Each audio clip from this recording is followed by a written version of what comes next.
Assalamualaikum warahmatullahi wabarakatuh. Perkenalkan, nama saya Dea Safira dari 11 Lankes 2. Di sini saya akan mempresentasikan materi katarak. Kalian tahu nggak sih apa itu katarak? Katarak adalah suatu penyakit ketika lensa mata menjadi keruh dan berawan. Pada umumnya, katarak berkembang perlahan dan awalnya tidak terasa mengganggu. Namun, lama-kelamaan katarak akan mengganggu penglihatan dan membuat pengidap merasa seperti melihat jendela berkabut, sulit menyetir, membaca, serta melakukan aktivitas sehari-hari. Penyakit mata ini merupakan penyebab kebutaan utama di dunia yang dapat diobati. Selanjutnya ada etiologi katarak. Yang pertama itu penuaan usia. Penuaan adalah penyebab tersering dari kekeruhan lensa atau katarak. Karena seiring bertambahnya usia, protein di lensa mata mengalami perubahan dan mengumpal, menyebabkan lensa menjadi keruh dan menghalangi cahaya yang masuk ke retina. Yang kedua, trauma mata. Lensa mata yang pernah mengalami trauma seperti masuknya serpihan material tajam ke mata, terbentur bola, kembang api, dapat membuat katarak timbul lebih cepat. Yang ketiga, diabetes. Kadar gula darah yang tinggi pada penderita diabetes dapat menyebabkan perubahan pada lensa mata termasuk pembentukan kekeruhan yang disebut katarak. Yang keempat, penggunaan obat steroid. Penggunaan obat steroid dapat mengubah struktur protein lensa mata yang menyebabkan lensa menjadi buram. Yang kelima, kondisi mata lain. Kondisi mata lain dapat menyebabkan terjadinya katarak seperti diabetes, riwayat operasi mata, penggunaan obat-obat steroid. Yang keenam, operasi mata sebelumnya. Operasi mata, terutama yang melibatkan instrumen yang mengenai lensa mata, bisa menyebabkan trauma langsung pada lensa atau kapsul lensa. Selanjutnya ada patofisiologi katarak. Kita simak ya teman-teman. Cataract is a clouding of the lens in your eye that affects vision. Most cataracts are related to aging. To understand how a cataract can affect your vision, it helps to understand a little about the structure of your eye. The lens is clear and lies between the iris and the pupil. It works much like a camera lens, focusing light or an image on the retina. The retina is the light-sensitive tissue at the back of the eye. Once the light or image reaches the retina, it is changed into nerve signals that are sent to the brain.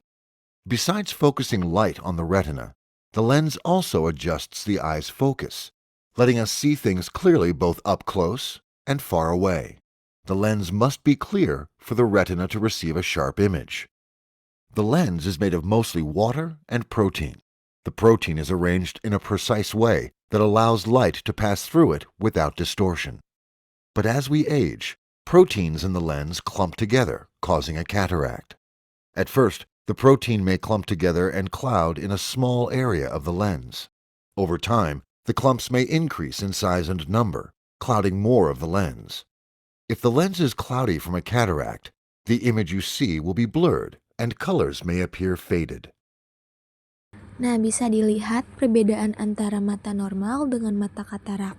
Di bagian lensa mata katarak terdapat keruhan berwarna abu-abu, sedangkan di mata normal tidak terdapat keruhan berwarna abu-abu. Nah, selanjutnya ada faktor resiko katarak. Yang pertama itu penuaan usia. Penuaan adalah penyebab tersering dari kekeruhan lensa atau katarak karena seiringnya bertambahnya usia, protein di lensa mata mengalami perubahan dan menggumpal, menyebabkan lensa menjadi keruh dan menghalangi cahaya yang masuk ke retina. Yang kedua, ada riwayat trauma. Lensa mata yang pernah mengalami trauma seperti masuknya serpihan material tajam ke mata, terbentur bola, terkena kembang api, dapat membuat katarak timbul lebih cepat. Yang ketiga, ada infeksi saat kehamilan. Jika ibu hamil mengidap infeksi khususnya rubella pada ibu hamil dapat menulari janin dan menyebabkan CRS atau sindrom rubella kongenital. Dapat menjadi penyebab utama terjadinya katarak kongenital. Katarak kongenital ini adalah kelainan bawaan pada lensa mata bayi yang tampak keruh.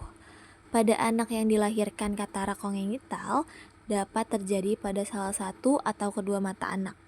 Yang keempat, ada konsumsi obat tertentu. Mengonsumsi obat-obatan tertentu dalam jangka panjang atau waktu yang lama seperti obat kortikosteroid dan amino dapat memicu katarak. Yang kelima, ada pengidap penyakit tertentu. Pengidap diabetes mellitus, hipertensi, hipoklemia, dan dermatitis atopik dapat berkaitan dengan timbulnya katarak di kemudian hari. Yang keenam, ada merokok dan mengonsumsi alkohol karena mengandung zat-zat kimia yang berbahaya dan dapat merusak organ tubuh.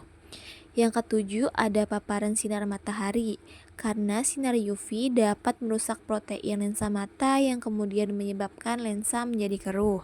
Yang kedelapan, ada paparan toksin atau racun karena zat-zat tersebut dapat merusak lensa mata dan menyebabkan kekeruhan.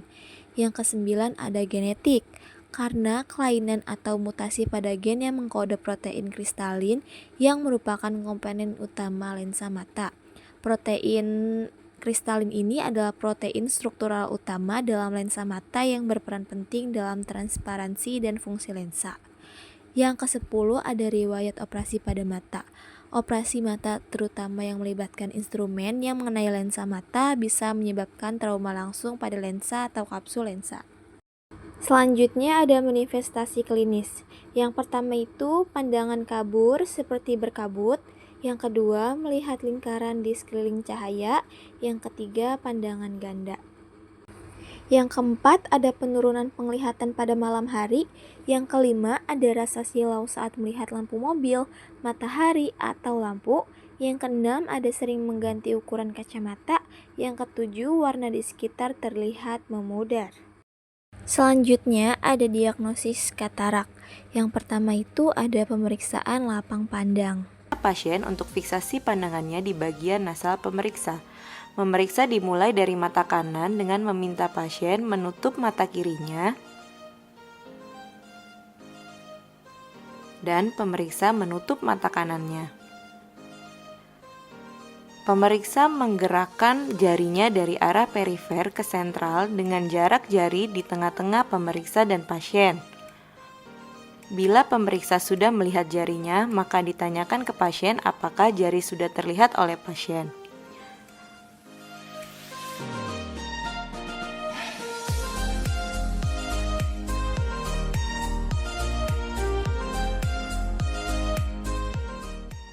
Lakukan gerakan tersebut ke 8 arah mata angin. Percobaan juga dilakukan pada mata satunya.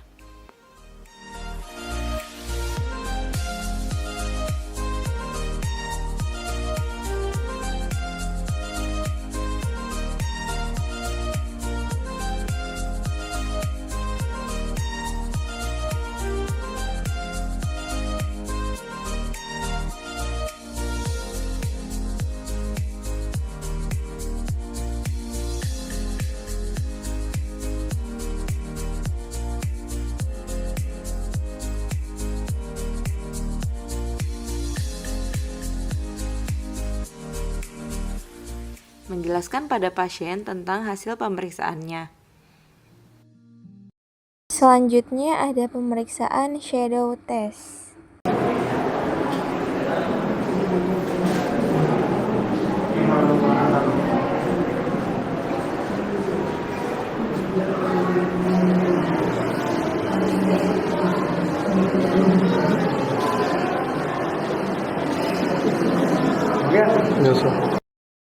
Selanjutnya ada tes ketajaman mata atau biasa disebut dengan visus mata, dilakukan untuk mengetahui kemampuan mata melihat objek dengan jelas dalam jarak tertentu. Selanjutnya ada diagnosis katarak. Yang pertama itu pemeriksaan dengan alat slit lamp yang memungkinkan dokter mata untuk melihat struktur di bagian depan mata.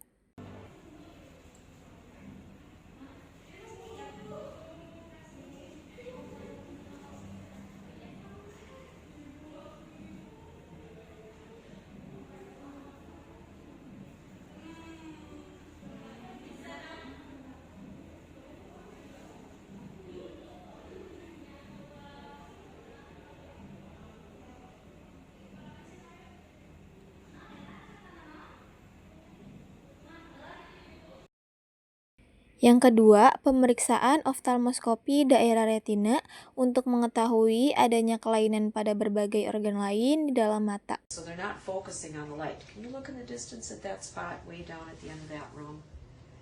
I'm going to come in. As I come in, I'm going to try to focus on the red reflex. I'm going to look at her optic disc. I have to be close enough to see through a small undilated pupil.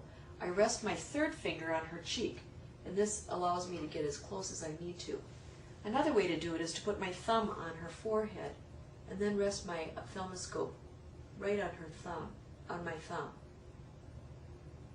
And I'm seeing a beautiful picture of her optic disc. Yang ketiga, tonometri aplanasi.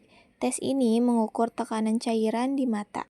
If the patient withdraws, have them look down and gently lift their eyelid and hold it against the brow. Guide the tonometer and slit lamp carriage with your free hand to almost touch the eye. At this point, have the patient look up at an appropriate target, such as your ear, as you advance the tonometer prism onto their eye. If the patient is not intimidated by the advancing tonometer tip, you can eliminate holding their upper eyelid. Adjust the pressure of the tonometer prism, cornea contact, with the joystick so that the Myers are symmetric. Next, adjust the tonometer's knurled knob to apply the needed force to produce the endpoint, inner circle touching inner circle. The position of the measuring drum at the side of the tonometer knob records the units of force that are needed to flatten a known area of the cornea. These units are directly converted to millimeters of mercury. The normal range of intraocular pressure is from 10 to 21 millimeters of mercury. Selanjutnya ada pengobatan katarak. Yang pertama itu ada small incision cataract surgery. Operasi ini dilakukan dengan melakukan insisi kecil pada tepi kornea. Lalu dokter akan menyinarkan gelombang ultrasound untuk menghancurkan lensa lalu diambil menggunakan alat penghisap. Third type of surgery is called small incision cataract surgery or SICS. This is performed by making an incision of 6 to 7 mm in the form of a tunnel through the sclera and cornea. The lens is removed and replaced with a rigid lens implant through this tunnel. No sutures are needed as the tiny incision will heal naturally by itself. Yang kedua, ada extracapsular surgery. Operasi ini membutuhkan insisi yang lebih besar untuk mengeluarkan inti lensa yang berkabut. Selanjutnya, sisa lensa yang dikeluarkan dengan menggunakan alat penghisap. One type of surgery is extracapsular cataract surgery. This is performed when the lens is too dense and cannot be removed by phacoemulsification. The incision is larger as the complete lens is removed as a single piece. The healing process for this type of surgery is longer and requires an eye patch temporarily over the eye after the surgery. Selanjutnya ada komplikasi akibat operasi katarak. Yang pertama ada peradangan mata. Komplikasi ini biasanya terjadi ketika pengidap memiliki katarak yang besar atau tebal. Yang kedua ada sensitivitas cahaya. Ketika kondisi ini berlanjut, hal itu disebabkan oleh kekeringan atau peradangan. Yang ketiga ada fotopsia atau melihat kilatan cahaya atau flutters. Kondisi ini terjadi ketika gel di dalam mata terpisah dari retina. Fotopsia umum terjadi dan biasanya menghilang dalam beberapa bulan. Yang keempat ada edema makula.